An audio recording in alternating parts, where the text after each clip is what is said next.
آپ نے کبھی سنا ہے کہ رمضان کی پہلی رات کی ایک ایسی حقیقت بھی ہے جو اکثر لوگوں سے چھپی رہتی ہے؟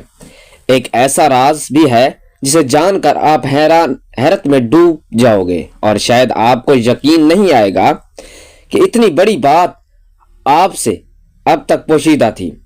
بسم اللہ الرحمن الرحیم۔ ناظرین، ذرا سوچیں کہ اگر میں آپ سے کہوں کہ رمضان کی پہلی رات محض عبادت اور دعاؤں کے لیے نہیں، بلکہ اس میں ایک ایسی حقیقت بھی پوشیدہ ہے جو آپ کے ازدواجی زندگی کو جنت بنا سکتی ہے، ایک ایسا عمل جسے اپنا کر نہ صرف آپ اپنی زندگی میں خوشحالی لا سکتے ہیں بلکہ روحانی اور جسمانی سکون بھی پا سکتے ہو۔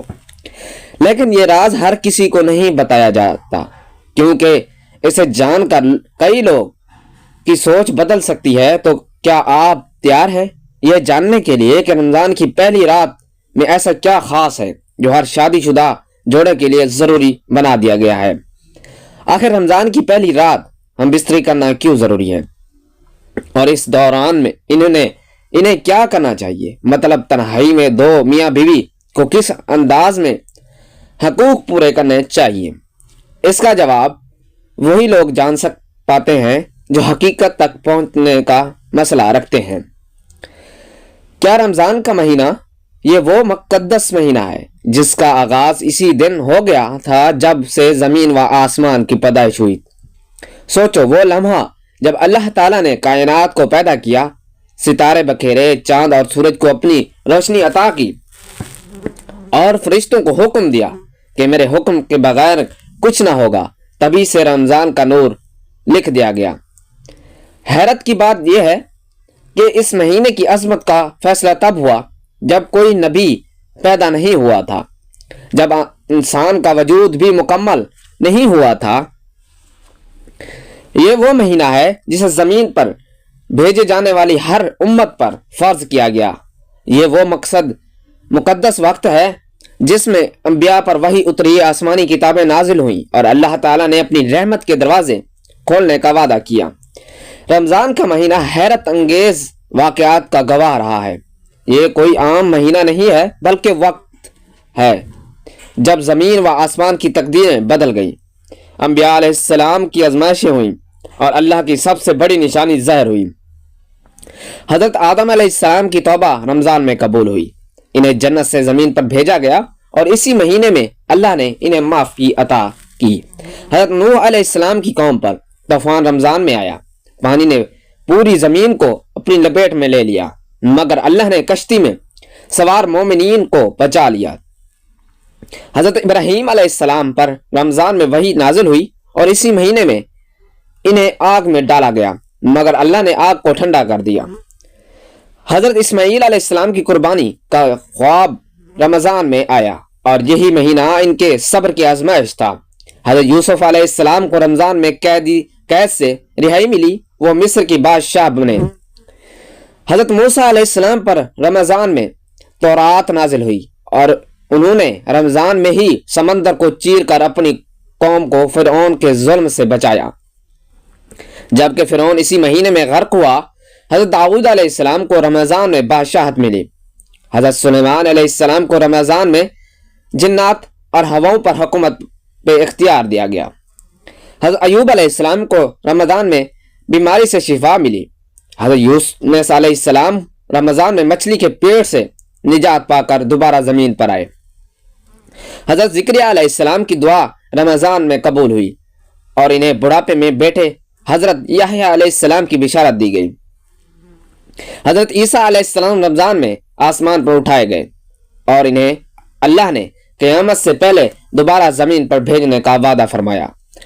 اور پھر رمضان وہ مہینہ ہے جب اللہ نے اپنی آخری نبی پر قرآن نازل کیا۔ غار ہیرا میں جبرائیل علیہ السلام پہلی وحی لے کر آئے۔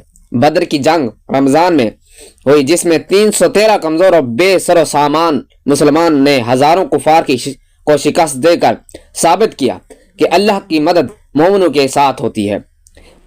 مکہ رمضان میں فتح ہوا جب میرے نبی اور صحابہ کرام فاتح بن کر اس مقدس سرزمین میں داخل ہوئے، اور اسی مہینے میں تاریخ کا سب سے اہم واقعہ شب قدر پیش آیا۔ جس میں فرشتے زمین پر اترے اور اللہ نے ایک رات کی عبادت کو 1000 مہینوں کی عبادت سے زیادہ فضیلت عطا کر دی۔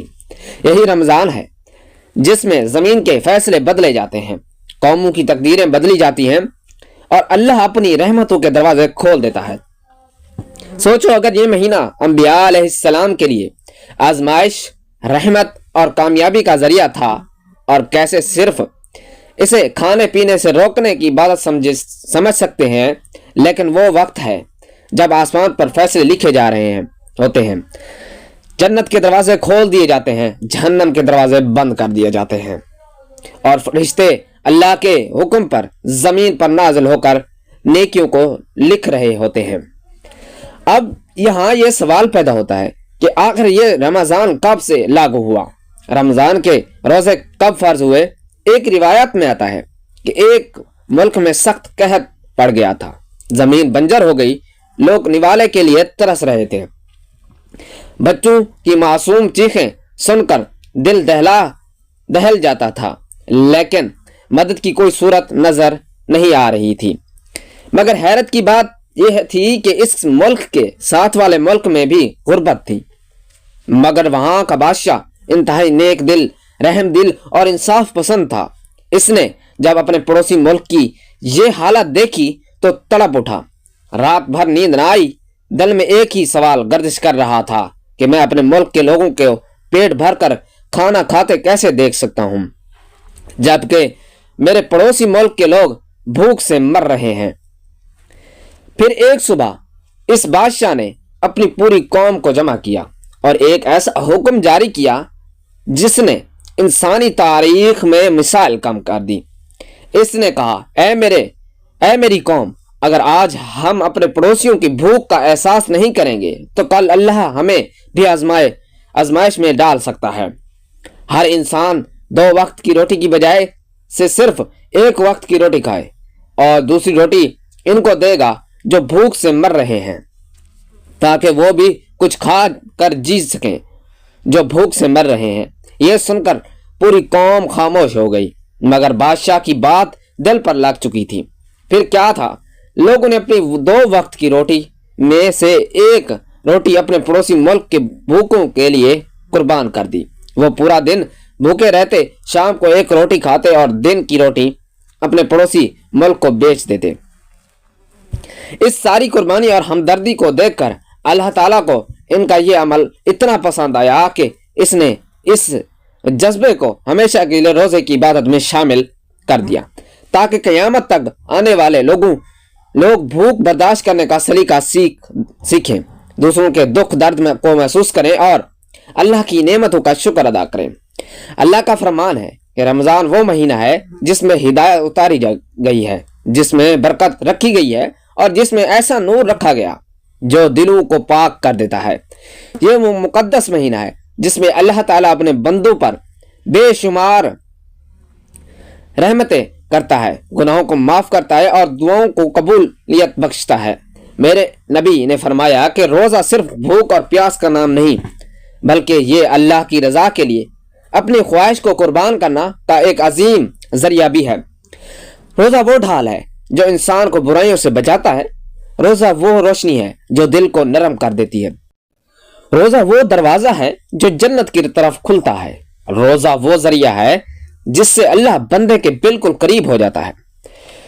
آج کل اکثر لوگ رمضان کی حقیقت کو سمجھنے سے قاصر ہیں۔ وہ دن بھر بھوکے پیاسے رہ کر خود کو نیک سمجھتے ہیں، مگر جیسے ہی رات ہوتی ہے شیطان ان پر غالب آ جاتا ہے۔ وہ ہاتھ جو دن میں تسبیح کے دانے گن رہے ہوتے ہیں، وہ ہاتھ جو رات کو ناپاک ہاتھوں میں تھامے جا رہے ہوتے ہیں، وہ زبان جو روزے کی حالت میں ذکر الہی کر رہی ہوتی ہے، وہی زبان رات کو جھوٹے وعدے، بے حیائی کی باتیں اور فحش الفاظ ادا کر رہی ہوتی ہیں۔ وہ قدم جو دن میں مسجد یا قرآن کی طرف بڑھنے چاہیے تھے، وہ ہوٹلوں، پارکوں اور ناپاک محفلوں میں جا رہے ہوتے ہیں۔ وہ آنکھیں جو دن میں تلاوت قرآن پاک میں بھیگنی چاہیے تھی، وہی آنکھیں رات کو شیطانی نظاروں میں بھیگی ہوئی ہوتی ہیں۔ کیا یہی رمضان کی عظمت ہے؟ کیا یہی وہ مہینہ ہے جس میں اللہ نے ہمیں تقوی سکھانے کے لیے روزے فرض کیے۔ اللہ کا فرمان ہے کہ روزے صرف بھوک پیاس سے رہنے کا نام نہیں ہے، بلکہ اپنی نظر و زبان، ہاتھوں اور دل کو ہر برے کام سے روکنے کا نام ہے۔ مگر افسوس، کچھ عورتیں دن بھر خود کو نیک ظاہر کرتی ہیں اور رات کو وہ سب کچھ کرتی ہیں جو شیطان کو بھی حیران کر دیں، اور دن میں دعائیں مانگتی ہیں کہ یا اللہ مجھے نیک لوگوں میں شامل کر دے، مگر رات کو وہی ہاتھ کسی اور کام میں ہوتے ہیں، وہی زبان جو دل میں یا اللہ معاف کر دے کہہ رہی ہوتی ہے، رات کو کسی غیر مرد سے محبت کے جھوٹے وعدے کر رہی ہوتی ہیں۔ کہ آپ کو معلوم ہے کہ وہ لوگ جو رمضان میں بھی اپنی خواہشات پر قابو نہیں پا سکتے، وہ اللہ کے نزدیک اس روزے دار کی مانند ہے جو صرف پانی اور کھانے سے پرہیز کرتا ہے مگر اپنے دل، زبان اور نیت کو پاک نہیں کرتا۔ یہ مت سمجھو کہ اللہ کو تمہارے بھوک اور پیاس کی ضرورت ہے، اللہ کو تمہاری نیت، تمہارا تقوی، تمہاری سچائی اور تمہاری پاک دامنی چاہیے۔ اگر تم دن کو روزے رکھ کر بھی رات کو گناہوں میں ڈوبے ہوئے ہو تو یاد رکھو تمہارے لیے اللہ کے ہاں کچھ نہیں ہے سوائے رسوائی کے۔ رمضان ایک مہینہ نہیں بلکہ ایک آزمائش ہے۔ کیا تم واقعی اللہ کے بندے ہو یا صرف دکھاوے کے روزے دار؟ اب فیصلہ تمہارے ہاتھ میں ہے کہ تم خود کو اللہ کی رحمت کے قابل بنانا چاہتے ہو یا شیطان کے دھوکے میں آ کر رمضان جیسے بابرکت مہینے کو اپنے ہاتھوں سے ضائع کرنا چاہتے ہو۔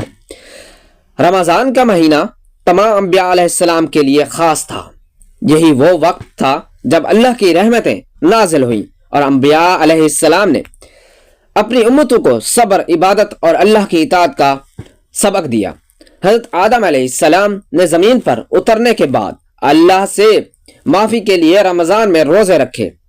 حضرت نوح علیہ السلام نے طوفان کے بعد شکرانے کے طور پر رمضان میں عبادت کی۔ حضرت ابراہیم علیہ السلام نے رمضان میں اللہ کی راہ میں سب کچھ قربان کرنے کی آزمائش کو قبول کیا۔ حضرت اسماعیل علیہ السلام نے صبر اور قربانی کی لازوال مثال پیش کی۔ حضرت یوسف علیہ السلام نے قید خانے میں بھی رمضان میں روزے رکھ کر اللہ کی رضا حاصل کی۔ حضرت موسیٰ علیہ السلام پر رمضان میں تورات نازل ہوئی اور انہوں نے کوہ طور پر 40 روزے رکھے۔ حضرت ہارون علیہ السلام نے اپنی قوم کو رمضان میں تقوی اختیار کرنے کا سبق دیا۔ حضرت داؤد علیہ السلام رمضان میں دن میں روزے رکھتے اور رات بھر عبادت کرتے۔ حضرت سلیمان علیہ السلام نے اپنی سلطنت میں عدل و انصاف کا نظام رمضان میں اور سخت کر دیا۔ حضرت ایوب علیہ السلام نے اپنی بیماری اور تکلیف میں بھی رمضان میں صبر اور عبادت کو ترک نہیں کیا۔ حضرت یونس علیہ السلام نے مچھلی کے پیٹ میں رمضان کی راتوں میں اللہ سے توبہ کی۔